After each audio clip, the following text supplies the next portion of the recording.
Hello students, मैं हूं अमित कुमार। स्वागत है आपका एक बार फिर से मेरी अकाउंट्स की क्लास में, जहां हम सीख रहे हैं क्या पार्टनर्स कैपिटल अकाउंट।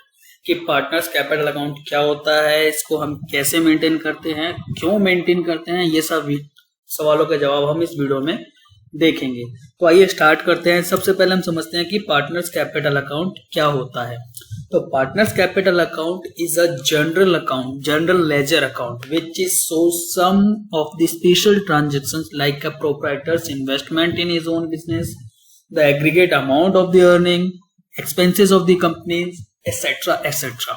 मीन्स कि क्या रहता है, ये हमारे बाकी लेजर्स की तरह ही एक कॉमन लेजर है जो हम मेंटेन करते हैं अपनी अकाउंटिंग के अंदर। बट हम ये क्यों मेंटेन करते हैं? क्योंकि हमारे जितने भी पार्टनर्स होते हैं उन सबकी इंडिविजुअल कैपिटल अलग अलग होती है और हर कोई अपने अपने कैपिटल का हिसाब रखना चाहता है कि उसने कितना पैसा लगाया बिजनेस के अंदर, इसके अलावा उसने कितना पैसा उस बिजनेस से कमाया या उस बिजनेस या उस कंपनी के अंदर कितना खर्चा किया। तो ये सारा रिकॉर्ड हम एक जगह मेंटेन करते हैं, जिसको हम बोलते हैं क्या, पार्टनर्स कैपिटल अकाउंट। ठीक है। इसके अलावा हम यहाँ पर सिर्फ इतना ही लिख के नहीं छोड़ देते हैं। मतलब क्या है कि हमने पार्टनर की, जो भी एक पार्टनर है, इंडिविजुअल पार्टनर, उसने कितना पैसा लगाया, कितनी अर्निंग की या फिर कितना उसने एक्सपेंस किया, इसके अलावा हम सिर्फ इतना ही लिख के नहीं छोड़ देते। इसके अलावा भी हम इसमें और भी ट्रांजेक्शन रिकॉर्ड करते हैं जो हमारी कैपिटल को इफेक्ट करती है, जिसकी वजह से हमारी कैपिटल क्या होती है, बढ़ती है या कम होती है। तो there are many more transaction which affect the capital, जिसकी वजह से कैपिटल बढ़ या कम हो सकती है। वो क्या क्या हो सकती है? Like interest on capital, means कि किसी पार्टनर ने जो पैसा लगाया हुआ है बिजनेस के अंदर, अगर उसको कैपिटल के ऊपर इंटरेस्ट मिल रहा है तो इससे उसकी कैपिटल क्या होगी, बढ़ रही होगी। सेम ऐसे ही अगर उसने बिजनेस में से कोई पैसा निकाला हुआ है यानी ड्रॉइंग की हुई है तो उसे उस ड्रॉइंग के ऊपर इंटरेस्ट पे करना पड़ेगा। अब जब इंटरेस्ट पे करेगा तो इससे क्या होगी, उसकी कैपिटल कम हो जाएगी। सेम ऐसे अगर हम किसी पार्टनर को सैलरी देते हैं या कमीशन देते हैं तो उससे भी उस पार्टनर की कैपिटल बढ़ जाती है। ठीक है। तो ये सारी ट्रांजेक्शन्स क्या होती हैं, जिस हमारे पार्टनर्स कैपिटल अकाउंट के अंदर मेंटेन की जाती हैं। अब ये कैपिटल अकाउंट के अंदर ट्रांसफर करने से पहले these values are put into the profit and loss appropriation account and at the same time credited और debited to their respective capital account. यानी ये सारी ट्रांजेक्शन्स हम कहाँ मेंटेन करते हैं, प्रॉफिट एंड लॉस एप्रोप्रिएशन के अंदर, और साथ के साथ कैपिटल अकाउंट के अंदर डेबिट या क्रेडिट करते हैं। तो यहाँ पर हमारे पास सामने एक नया सवाल आया कि profit and loss appropriation account होता क्या है। तो profit and loss appropriation account होता है, देखो जब हम नॉर्मली मेंटेन करते हैं प्रॉफिट एंड लॉस अकाउंट को, तो उसके अंदर हम क्या क्या ट्रांजेक्शन रिकॉर्ड करते हैं कि फर्म के कितने खर्चे हुए या फर्म की कितनी इनकम हुई, वो सारा का सारा हमने रिकॉर्ड किया। और उसके बाद फिर हमने नेट इफेक्ट देखा तो आया हमारा नेट प्रॉफिट या नेट लॉस। नेट प्रॉफिट या नेट लॉस जो होता है वो हम ट्रांसफर कर देते हैं प्रॉफिट एंड लॉस एप्रोप्रिएशन के अंदर। अब एप्रोप्रिएशन के अंदर हम क्या मेंटेन करते हैं कि जो पार्टनर्स हैं, देखो प्रॉफिट एंड लॉस के अंदर हमने क्या रिकॉर्ड कर लिए, सारे बिजनेस के खर्चे। अब पार्टनर्स को जो हम पैसा दे रहे हैं वो भी तो हम बिजनेस में से ही दे रहे हैं ना। तो यानी जैसे हम पार्टनर को कैपिटल के ऊपर इंटरेस्ट दे रहे हैं, वो कहाँ से देंगे, बिजनेस में से ही देंगे। या पार्टनर को सैलरी दे रहे हैं, या पार्टनर को कमीशन दे रहे हैं, या पार्टनर के ड्रॉइंग के ऊपर इंटरेस्ट चार्ज कर रहे हैं, तो ये सारे खर्चे जो रहेंगे हम अलग से रिकॉर्ड करेंगे, जिसको हम बोलेंगे profit and loss appropriation account. और उसके बाद फिर ये सारे खर्चे कहाँ ट्रांसफर कर दिए जाएंगे, पार्टनर्स के कैपिटल अकाउंट में। अगर इनकम होगी तो पार्टनर के कैपिटल अकाउंट में क्रेडिट साइड में जाएगी, और अगर एक्सपेंस होंगे पार्टनर के लिए तो ये उसके डेबिट साइड में जाएंगे। याद रखना है, ये सिर्फ पार्टनर के खर्चे या उसकी इनकम देखी जाएगी। अगर पार्टनर के लिए इनकम है तो पार्टनर के कैपिटल अकाउंट में क्रेडिट होगी, और अगर पार्टनर के लिए खर्चा है तो पार्टनर के कैपिटल अकाउंट में डेबिट होगी। वहीं फर्म के केस में अगर फर्म के लिए ये इनकम है तो फर्म के capital profit and loss appropriation account के अंदर क्या होगी, डेबिट क्रेडिट साइड में आएगी। और अगर जो फर्म के लिए खर्चे होंगे वो क्या होंगे, प्रॉफिट एंड लॉस एप्रोप्रिएशन में डेबिट साइड में आएंगे। अब यही चीज देख लो, अगर इंटरेस्ट ऑन ड्रॉइंग है पार्टनर के लिए क्या है, यानी अगर मैंने बिजनेस में से पैसा निकाला है तो मुझे ड्रॉइंग के ऊपर इंटरेस्ट देना पड़ेगा, तो मेरे लिए क्या है, ये खर्चा है। और वहीं ये फर्म के लिए क्या है, इनकम हो जाएगी। इसलिए जब मैं अपने कैपिटल अकाउंट के अंदर इसे रिकॉर्ड करूंगा तो डेबिट साइड में दिखाऊंगा, और प्रॉफिट एंड लॉस एप्रोप्रिएशन में मेंटेन करूंगा तो ये क्रेडिट साइड में चला जाएगा। सेम ऐसे ही अगर कोई भी ट्रांजेक्शन जो हम पार्टनर कैपिटल अकाउंट में क्रेडिट साइड में दिखा रहे हैं तो प्रॉफिट एंड लॉस एप्रोप्रिएशन में डेबिट साइड में आ जाएगी। ठीक है, ये तो हो गया हमारा नॉर्मल पार्टनर्स कैपिटल अकाउंट। अब बात करते हैं, क्योंकि हमारा चैप्टर चल रहा है change in profit sharing ratio among the existing partners. तो मतलब जब भी एग्जिस्टिंग पार्टनर अपना प्रॉफिट शेयरिंग रेशियो चेंज करते हैं तो इसके साथ साथ उन्हें अपने कैपिटल अकाउंट को भी एडजस्ट करना पड़ता है, यानी एडजस्टमेंट ऑफ कैपिटल्स करनी पड़ती है। ठीक है, अब वो कैसे करते हैं? तो reconstitution of a firm may also require the capital of the partners in the reconstituted firm to be accordance with their profit sharing ratio. मतलब क्या रहता है, जब वो अपना प्रॉफिट शेयरिंग रेशियो चेंज करेंगे तो उसके साथ साथ उन्हें अपनी कैपिटल को भी रिवाइज करना पड़ेगा, रिकंस्टिट्यूट करना पड़ेगा। ठीक है, मतलब वो पार्टनर्स की मर्जी होती है। अगर पार्टनर अपना प्रॉफिट शेयरिंग रेशियो चेंज कर रहे हैं तो साथ के साथ वो अपनी कैपिटल को वही रख सकते हैं या फिर चेंज भी कर सकते हैं, बट लॉ कहता है कि चेंज करो। क्योंकि देखो, अगर हम अपना प्रॉफिट शेयरिंग रेशियो सपोज अभी हम बांट रहे थे प्रॉफिट 1:1 में, बट फ्यूचर में हम कहते हैं कि हम प्रॉफिट 1:1 की बजाय 2:3 में बांटेंगे, तो इससे क्या होगा, एक पार्टनर को प्रॉफिट का हिस्सा ज्यादा मिलेगा और एक को कम मिलेगा।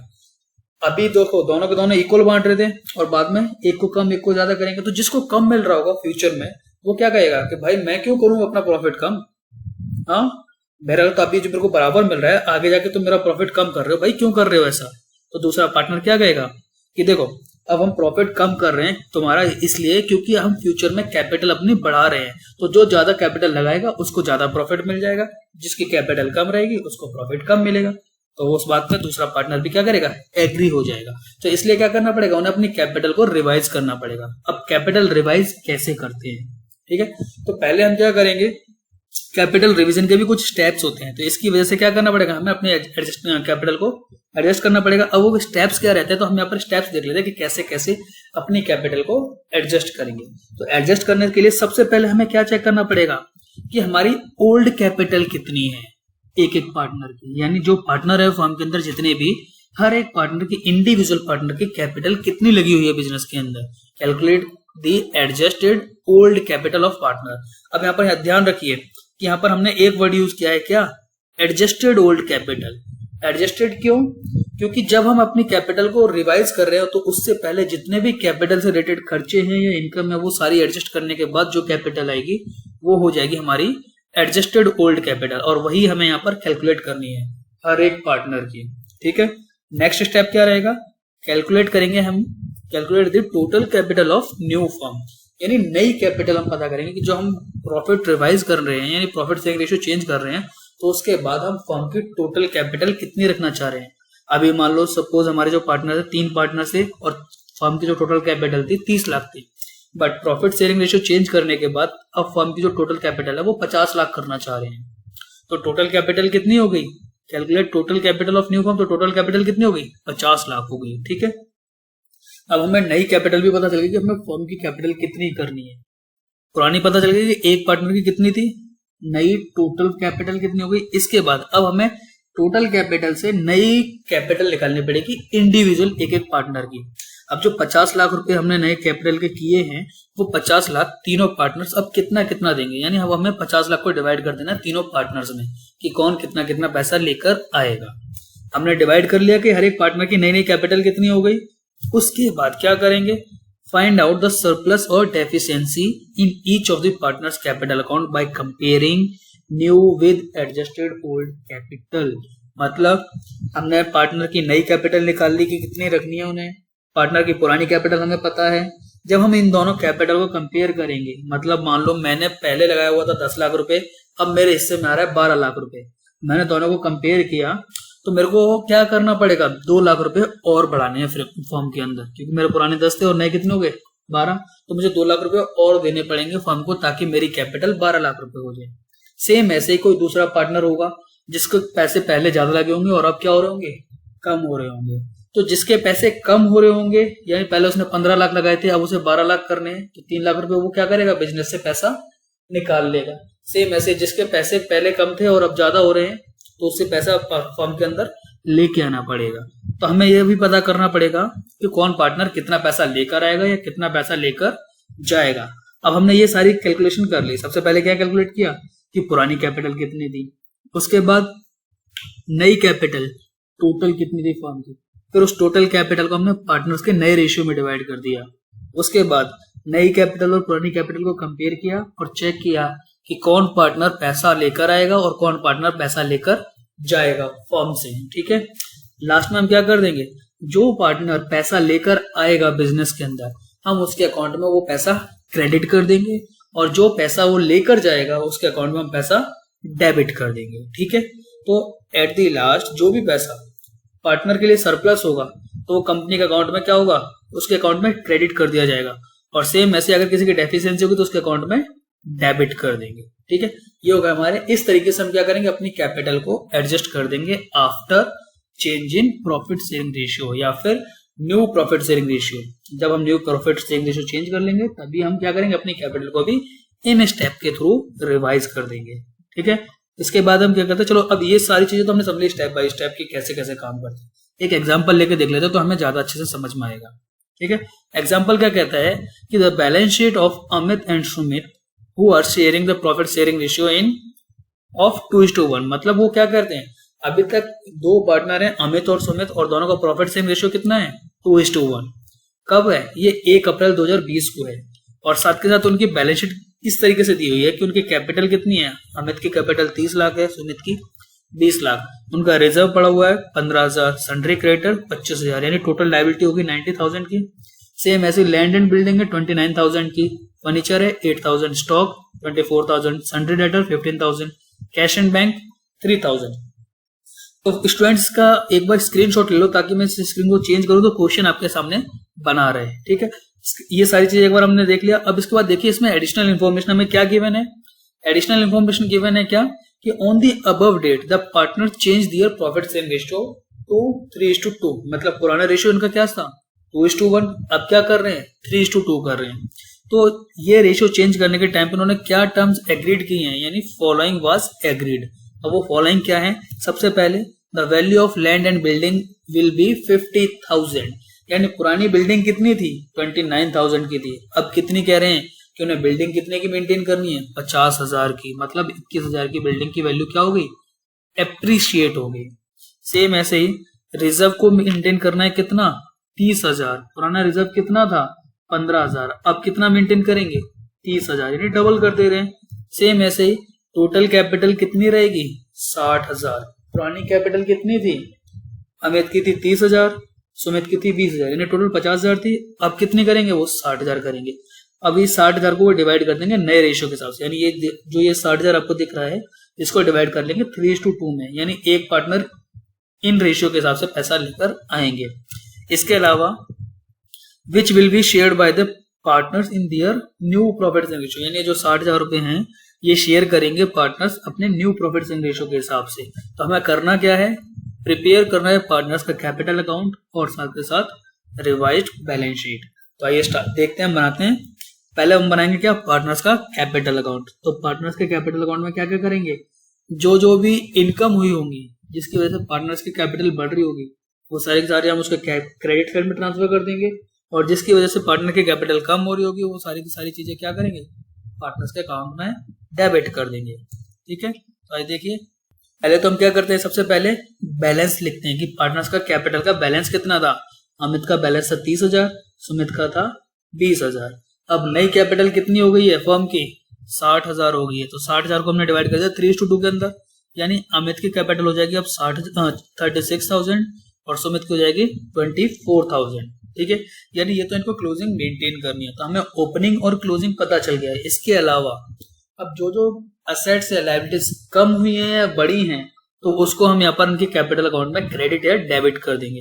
तो सबसे पहले रिजर्व को देखते हैं। तो पुराना रिजर्व जो भी पड़ा हुआ था, पहले जब भी हमारा कोई भी पुराना रिजर्व पड़ा होता है तो रिजर्व क्या होता है, हमारे प्रॉफिट का हिस्सा होता है जो हमने जिस टाइम पे रिजर्व क्रिएट किया था उस टाइम पे वो नहीं बांटा था। क्यों, क्योंकि हम ये एज्यूम कर रहे थे अगर फ्यूचर में कोई लॉस होगा तो हम इस रिजर्व से पूरा कर लेंगे। अब हम क्या कर रहे हैं, अपनी फर्म को रिवाइज कर रहे हैं। तो जो रिजर्व पड़ा हुआ है तो हम क्या करेंगे, पार्टनर्स के अकाउंट में वापस क्रेडिट कर देंगे। तो पुराना रिजर्व 15,000 का था तो पुराने रेशियो में हमने डिवाइड कर दिया 10 और 5,000, यानी 2:1 का था। तो पुराना रिजर्व हमने उनके अकाउंट में क्रेडिट कर दिया और नया रिजर्व हम उनके अकाउंट में डेबिट कर देंगे। नया रिजर्व कितना रखना है, हमें 30,000 का रखना है। तो वो नए रेशियो में आएगा। तो 30,000 को हम 3:2 में जब डिवाइड करेंगे तो वो अमाउंट बनेगा कितना, 18,000 और 12,000। दोनों के अकाउंट में हमने सेम रेशियो में डेबिट कर दिया। अब लैंड एंड बिल्डिंग, यानी ये तो हमारी एसेट थी। एसेट की वैल्यू जब हमारी बढ़ेगी तो पार्टनर के कैपिटल अकाउंट में क्रेडिट होगी, उनकी कैपिटल बढ़ जाएगी। अब किस रेशियो में ट्रांसफर करेंगे, ओल्ड रेशियो के अंदर। क्यों? क्योंकि ये ओल्ड वैल्यू है जो अब बढ़ चुकी है। ठीक है, कितने रुपए से बढ़ी है? क्योंकि पुरानी बिल्डिंग थी 29,000 की, अब कितनी हो गई है? 50,000 की। कितनी बढ़ गई? 21,000।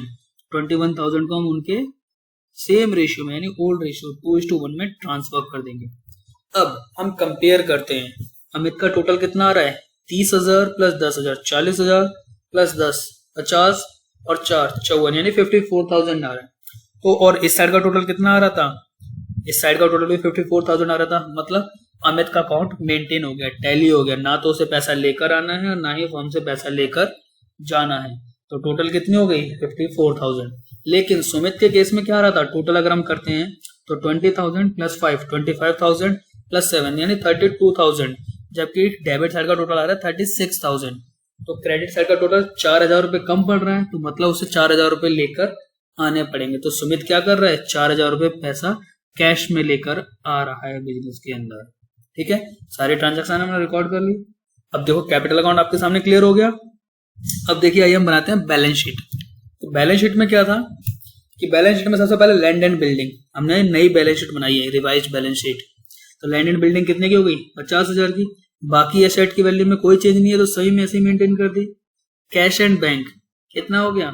18,000। कैसे? 3,000 हमारा पुराना था, 4,000 सुमित लेके आया, कितना हो गया? 7,000। बाकी का 11,000 कैसे बढ़ गया? एक तो हमने रिजर्व बढ़ाए हैं, उसके अलावा बिल्डिंग की वैल्यू भी बढ़ी है। तो जब हम नेट इफेक्ट देखेंगे तो कैश हमारा जो रहेगा कैश एंड बैंक का वो 18,000 हो जाएगा। और इधर कैपिटल दोनों की हमने नई वाली मेंटेन कर दी, कितनी हो गई? 60,000। रिजर्व कितना है? 30,000 यानी नया वाला। दोनों साइड का जब हम टोटल करेंगे तो कितना आएगा? 1,15,000। ठीक है स्टूडेंट्स, तो आपको क्लियर हो गया होगा कि पार्टनर्स कैपिटल अकाउंट हम कैसे बनाते हैं। इसके अलावा adjustment of partners capital account कैसे हम क्रिएट करते हैं। ठीक है, इसके अलावा अगर आपको कभी भी कोई भी डाउट रहता है तो प्लीज मेरे चैनल पे आप आके कमेंट कर सकते हैं, मेरे से वहां से पूछ सकते हैं, तो मैं आपको वहीं पर रिप्लाई भी करूंगा या फिर नेक्स्ट एक सेपरेट वीडियो बनाकर आपके डाउट्स के वो सारे क्लियर करूंगा। ठीक है, तो हम लोग कमेंट्स करते रहिए, अपने फ्रेंड्स के साथ शेयर कीजिए, लाइक कीजिए और वीडियो को सब्सक्राइब करना ना भूलें। साथ के साथ बेल आइकन को दबाना ना भूलें ताकि नेक्स्ट वीडियो की अपडेट को बिल्कुल भी मिस न कर पाए। तो बने रहिए मेरे साथ। Thank you.